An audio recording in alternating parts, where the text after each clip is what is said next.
It's the USF coming back at you like I never left. And without further ado, let's get right into the video. So today we're predicting the AFC West, and we're gonna break this thing down. We're gonna break this thing down from fourth to first. You got a lot of competitive teams in this division. It's probably the most competitive in the AFC right now, next to the AFC South probably. But when I look at this division right now, I'm gonna go ahead and break it down. So we're gonna get right into it. But before we start, if you ain't subscribed to the USF game, go ahead and subscribe. Go ahead and leave a like on this video. Go ahead and comment your opinion below. And turn on post notifications so you know every time I got some content for you. So we're gonna get right into it. The Raiders are gonna be number 4 in this division. Okay? They're gonna have a 7-9 record. This is why.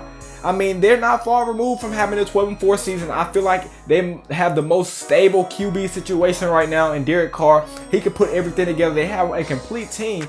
But I'm looking at the coaching staff. I look at Jon Gruden and I say, is this man coming out the archaic age? He was just in the booth. I mean, my guy was just in the booth a few years ago. Now he's coming right back. So I don't think he can come right back into this millennial age and take over like the way he thinks he can. It's gonna be a challenge for them. I'm gonna have to see it to believe it, but 7-9 looks promising for me in my opinion with them. They have a lot of good pieces. I feel like Derek Carr and Jordy Nelson are gonna be a thing this year on the offensive side of the ball. Watch that out there. And beast mode, I seen what he did last year at the beginning of last year, so I feel like he's not really done yet. In my opinion, okay? So I feel like that core right there, and on the same note, you have Martavis Bryant in there, who's I think he's battling with legal problems or something like that. But you got them, and then on top of that, but Jon Gruden has to figure out how to relate to these guys in this day and age. And if he does that, this team can be very well dangerous in this division.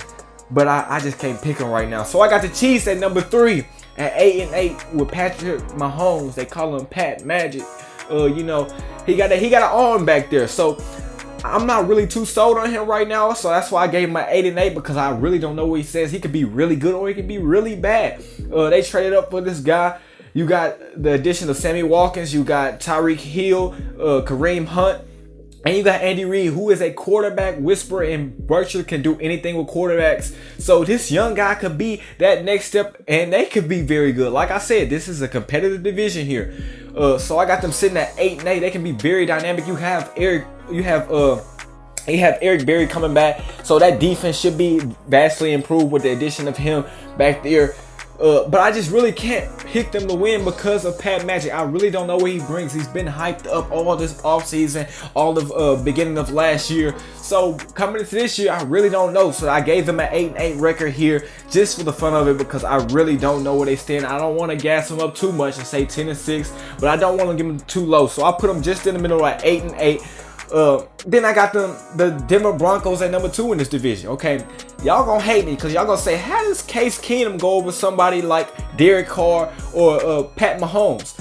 And I look at that and I look at the defense first. You have Von Miller on one side. You have Bradley Chubb on the other side. That defense is going to be stout. Pass rushers are the most crucial things next to a quarterback in the NFL. And on top of that, that crowd in Mile High is going to be, home field advantage is going to be something crucial for them with that defense they have. And then on top of that, you have a great crowd. So you look at that, and Case Keenum, we saw what he did with the Vikings. I don't know if he can go far into a playoff run with the Denver Broncos, but I know he can get there with this defense. He can get there, and I feel like defensive teams nowadays, their ceiling is 10-6. All right, you look at the Denver Broncos, 10-6, 9-7, but it just depends on Case Keenum. Case Keenum can win you some games because I seen what he did last year. So when I look at that, I say the Denver Broncos 10-6, and I have them being the second team in this division, making the playoffs this year.